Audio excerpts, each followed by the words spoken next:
Hello everyone, I am Khushboo ठाक and welcome to all of you आपका अपना channel शिक्षा मिशन।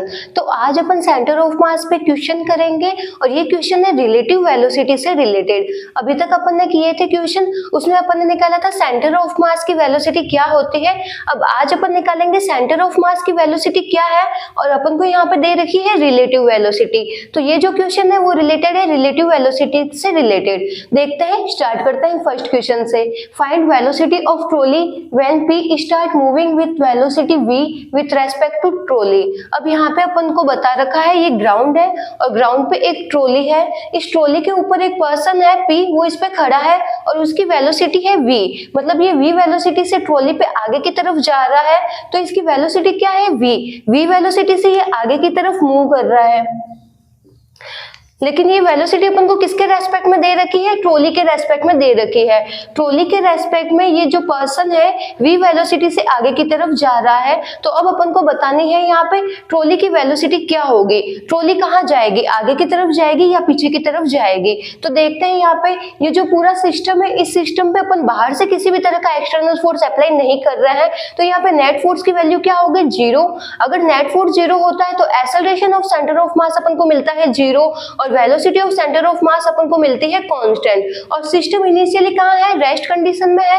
तो इनिशियल वेलोसिटी होगी इसकी 0, तो फाइनल वेलोसिटी भी अपन को वही मिलेगी 0। तो अपन को velocity of centre of mass अपन को यहाँ पे क्या मिलेगा? 0, क्योंकि वेलोसिटी इसकी कांस्टेंट है, वेलोसिटी चेंज नहीं हो रही है, वेलोसिटी इसकी मिल रही है 0।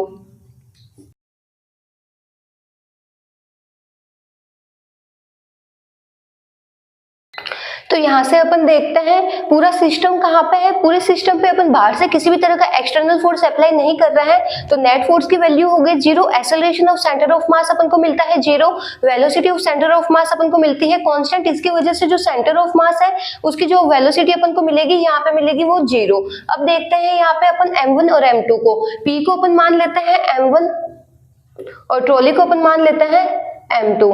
अब यहाँ पे पहले अपन देखते हैं p को। अब यहाँ पे अपन देखते हैं जब P, यहाँ पे जो ये ट्रॉली है, इस ट्रॉली पे जैसे ही v वेलोसिटी से आगे की तरफ जाएगा तो ट्रॉली सरफेस पे रखी हुई है, तो ट्रॉली कुछ ना कुछ वेलोसिटी से पीछे की तरफ जाएगी। तो यहाँ पे अपन एज्यूम कर लेते हैं जैसे ही P इस पे आगे की तरफ चलेगा तो ट्रॉली पीछे की तरफ खिसकेगी, पीछे की तरफ v वेलोसिटी से जा रही है। अब यहाँ पे अपन देख रहे हैं, अपन को यहाँ पे निकालनी है रिलेटिव वेलोसिटी। जो P है, P v वेलोसिटी से आगे की तरफ जा रहा है, लेकिन ये v वेलोसिटी किसके रेस्पेक्ट में दे रखी है? ट्रॉली के रेस्पेक्ट में दे रखी है। अब अपन को निकालनी है ग्राउंड के रेस्पेक्ट में इसकी क्या वेलोसिटी होगी। तो अपन देख रहे हैं जो ये पर्सन है ये v वेलोसिटी से आगे की तरफ जा रहा है, जबकि ये ट्रॉली है, ये ट्रॉली जा रही है u वेलोसिटी से पीछे की तरफ। तो इसकी जो रिलेटिव वेलोसिटी है वो अपन को मिलेगी यहाँ से v माइनस u, और इसको अपन फॉर्मूले से भी देख सकते हैं। यहाँ पे अपन देख रहे हैं velocity of P with respect to trolley. यहाँ पे जो P है उसकी ट्रॉली के रेस्पेक्ट में वेलोसिटी अपन को क्या दे रखी है? Velocity of P with respect to trolley. तो यहाँ पे अपन को ये चीज दे रखी है v। अब यहाँ पे देखते हैं velocity of P with respect to ground. जो P है ग्राउंड के रेस्पेक्ट में उसकी वेलोसिटी अपन को क्या मिल रही है? तो ये अपन को पता नहीं, अपन को यही निकालनी है कि ग्राउंड के रेस्पेक्ट में जो P है उसकी वेलोसिटी अपन को क्या मिल रही है। अब यहाँ पे देखते हैं velocity of T with respect to ground. जो ग्राउंड है, ग्राउंड के रेस्पेक्ट में जो ट्रॉली है उसकी वेलोसिटी क्या है? तो ग्राउंड के रेस्पेक्ट में जो ट्रॉली है ये u वेलोसिटी से पीछे की तरफ जा रही है, तो यहाँ से अपन को ये मिलता है माइनस u। तो जब अपन इसको सॉल्व कर देंगे तो जो P है उसके ग्राउंड के रेस्पेक्ट में अपन को यहाँ से वेलोसिटी मिल जाएगी।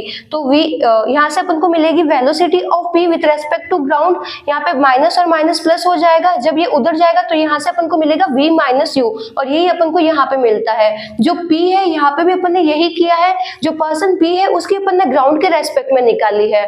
ग्राउंड के रेस्पेक्ट में उसकी वेलोसिटी मिल रही है v माइनस u, और ट्रॉली है, ट्रॉली की भी ग्राउंड के रेस्पेक्ट में वेलोसिटी अपन को मिलती है माइनस u, क्योंकि अपन एज्यूम कर रहे हैं जैसे ही P आगे की तरफ जाएगा तो जो ये ट्रॉली है ये ग्राउंड पे पीछे की तरफ जाएगी। तो यहाँ पे अपन जो भी वेलोसिटी निकाल रहे हैं वो किसके रेस्पेक्ट में निकाल रहे हैं? ग्राउंड के रेस्पेक्ट में निकाल रहे हैं।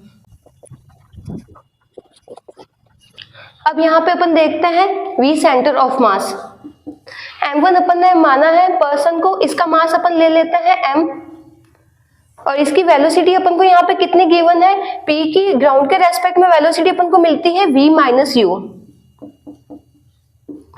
अब m2 है, m2 का मास अपन लेते हैं कैपिटल M, ट्रॉली का मास अपन को दिया है कैपिटल M और जो पर्सन है इसका अपन को मास दिया है स्मॉल m। तो यहाँ पे ट्रॉली है, ट्रॉली का मास अपन को कितना गिवन है कैपिटल M और इसकी वेलोसिटी कितनी है, ये कितनी वेलोसिटी से पीछे की तरफ जा रहा है, तो यहाँ पे अपन लिया है, अपन ने माना है u वेलोसिटी, तो यहाँ पे अपन लिखेंगे minus u upon m1 plus m2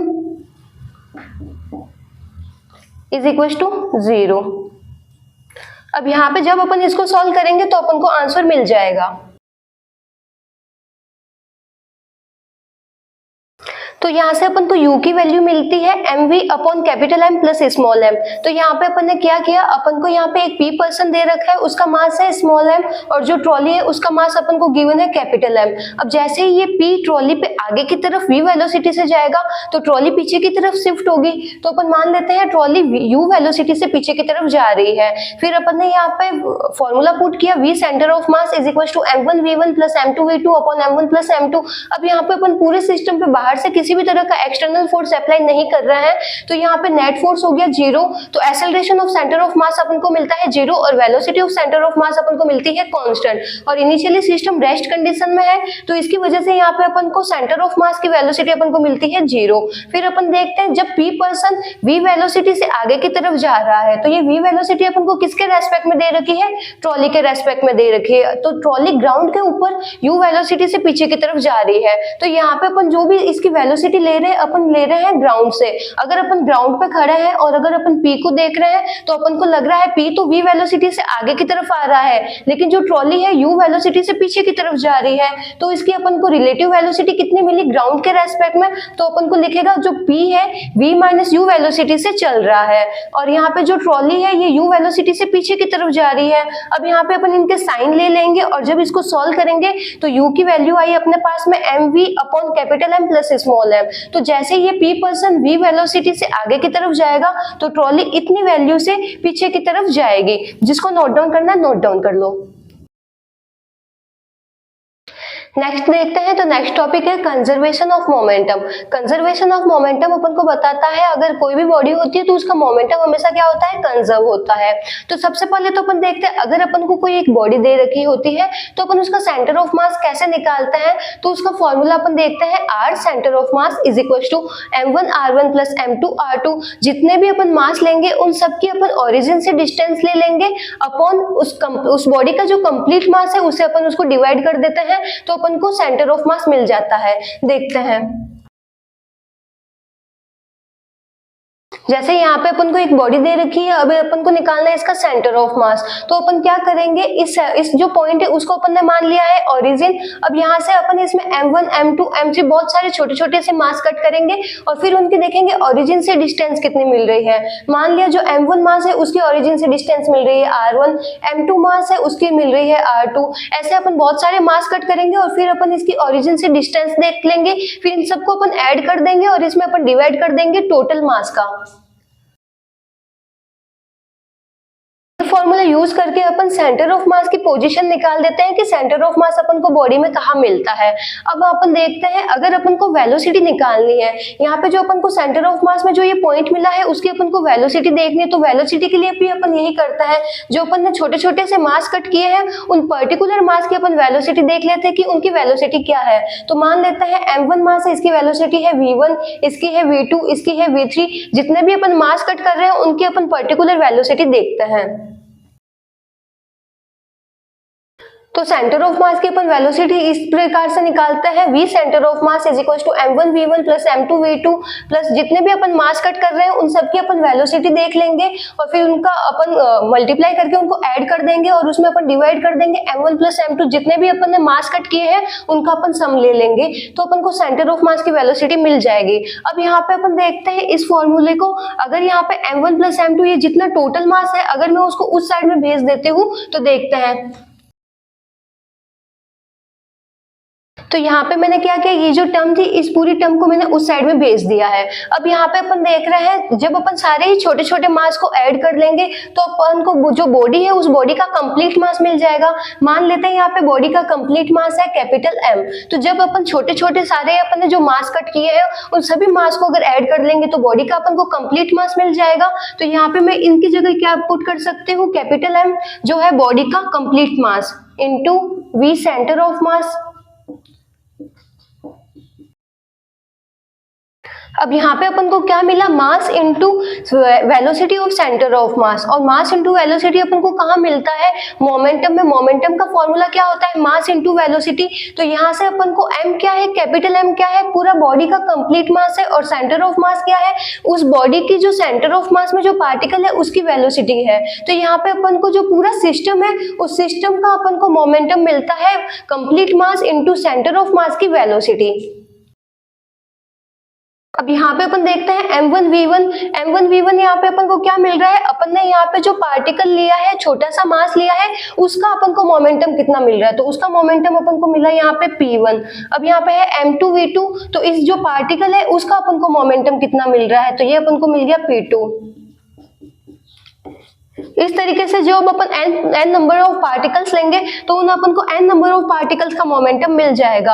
अगर अपन उन सबको ऐड करेंगे तो अपन को पूरा सिस्टम का मोमेंटम मिल जाएगा। तो यहाँ पे अपन को मोमेंटम कितना मिल रहा है, पूरे सिस्टम का जो मोमेंटम होता है वो क्या होता है, जो पूरा अपन को सिस्टम दे रखा है उसका कंप्लीट मास कितना है और जो सेंटर ऑफ मास है उसकी अपन को वेलोसिटी क्या मिल रही है, तो वहां से अपन को मिलता है पूरे कंप्लीट सिस्टम का मोमेंटम।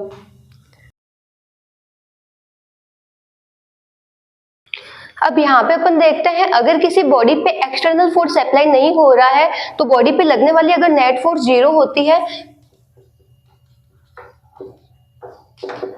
एक सिस्टम है, उस सिस्टम पे अपन बाहर से किसी भी तरह का एक्सटर्नल फोर्स अप्लाई नहीं कर रहे हैं, तो यहाँ पे नेट फोर्स अपन को क्या मिला, 0। अगर नेट फोर्स 0 होता है तो acceleration of centre of mass अपन को क्या मिलता है, 0। तो यहाँ से अपन को acceleration of centre of mass मिला 0। अब एक्सेलरेशन क्या होता है, change in velocity per change in time. जब एक्सेलरेशन 0 है तो velocity of centre of mass अपन को क्या मिलती है, कांस्टेंट। तो यहाँ से अपन को मिलेगी velocity of centre of mass is equal to constant. अब यहाँ पे अपन देखते हैं जो यहाँ पे पूरे सिस्टम का अगर अपन को मोमेंटम निकालना है तो वो क्या होता है, उस जो पूरा सिस्टम है उसका अपन को कंप्लीट मास कितना दे रखा है और वेलोसिटी ऑफ सेंटर ऑफ मास है वो अपन को कितनी मिल रही है। तो जो बॉडी का जो पूरा कंप्लीट मास होगा वो एक कांस्टेंट वैल्यू होगी। तो यहाँ पे मास क्या है, मास है कांस्टेंट टर्म। और अगर बॉडी पे एक्सटर्नल फोर्स अप्लाई हो ही नहीं रहा है तो वेलोसिटी अपन को क्या मिल रही है, कांस्टेंट। अब मास भी कांस्टेंट है और वेलोसिटी ऑफ सेंटर ऑफ मास ये भी अपन को कांस्टेंट मिल रही है। तो यहाँ से जो बॉडी या फिर जो पूरा सिस्टम है उसका अपन को मोमेंटम क्या मिलेगा, वो भी अपन को कांस्टेंट मिलेगा। क्योंकि मोमेंटम किन किन पे डिपेंड कर रहा है, मोमेंटम डिपेंड कर रहा है एक तो मास पे, तो बॉडी का जो कंप्लीट मास होगा वो एक कांस्टेंट वैल्यू होगी। और यहाँ पे अगर बॉडी पे किसी भी तरह का एक्सटर्नल फोर्स अप्लाई नहीं हो रहा है तो वेलोसिटी भी अपन को क्या मिलेगी, कांस्टेंट मिलेगी। मास कांस्टेंट, वेलोसिटी कांस्टेंट, तो मोमेंटम होगा वो भी अपन को क्या मिलेगा, कांस्टेंट मिलेगा। अब यहाँ पे अगर अपन बात करें, अगर इनिशियली सिस्टम कहाँ है, रेस्ट कंडीशन में है। अगर इनिशियली सिस्टम रेस्ट कंडीशन में होता तो यहाँ पे इनिशियल वेलोसिटी अपन क्या लेते, 0। और वेलोसिटी अपन को क्या मिल रही है, कांस्टेंट, मतलब वेलोसिटी चेंज नहीं हो रही है। तो जो इनिशियल वेलोसिटी होगी वही अपन को फाइनल वेलोसिटी मिलेगी। तो यहाँ पे अपन ले लेते हैं वेलोसिटी अपन को क्या मिलती, अगर सिस्टम इनिशियली रेस्ट कंडीशन में होता तो वेलोसिटी अपन को यहाँ पे मिलती है 0। तो उस केस में अपन को मोमेंटम भी क्या मिलेगा, यहाँ पे 0, क्योंकि मोमेंटम भी क्या है, कांस्टेंट है, मोमेंटम भी चेंज नहीं हो रहा है। अगर इनिशियली सिस्टम अगर रेस्ट कंडीशन में है और उस पे अपन किसी भी तरह का एक्सटर्नल फोर्स अप्लाई नहीं कर रहे हैं तो उस वक्त अपन को नेट फोर्स मिलता है 0, acceleration of centre of mass अपन को मिलता है 0, velocity of centre of mass मिलती है अपन को कांस्टेंट और वो अपन को मिलती है 0। और पूरा जो सिस्टम है, सिस्टम का मोमेंटम अपन को मिलता है कांस्टेंट और वो भी अपन को मिलता है 0। अब यहाँ पे अपन देखते हैं जो पूरा सिस्टम है उसका अपन को मोमेंटम मिल रहा है कांस्टेंट। इसका मतलब ये नहीं है कि जो पर्टिकुलर मास है उसका भी अपन को मोमेंटम कुछ भी ना मिले, हो सकता है उसका कुछ ना कुछ मोमेंटम हो, लेकिन जब अपन इन सब मोमेंटम को ऐड कर लेंगे, क्योंकि मोमेंटम क्या है, वेक्टर क्वांटिटी है, अपन यहाँ पे देख रहे हैं जो अपन ने पर्टिकुलर मास लिए उन सब का मोमेंटम ऐड हो रहा है, और मोमेंटम है एक वेक्टर क्वांटिटी, तो जब अपन इनको ऐड करते हैं तो इनका डायरेक्शन के साथ जो इनकी डायरेक्शन होती है उस अकॉर्डिंग अपन साइन भी लेते हैं। तो जब अपन इनको पूरा ऐड कर देंगे तो अपन के पास में जो फाइनल वैल्यू मिलेगी वो मिलेगी अपन को 0, अगर बॉडी रेस्ट कंडीशन में है और उस पे एक्सटर्नल फोर्स 0 हो। अब इस पे बेस अपन न्यूमेरिकल क्वेश्चन करेंगे नेक्स्ट लेक्चर, जिसको नोट डाउन करना है नोट डाउन कर लो, और इससे रिलेटेड कोई भी अगर इंक्वायरी वगैरह या फिर कोई भी डाउट हो तो आप कमेंट सेक्शन में कमेंट कर सकते हैं। Thank you.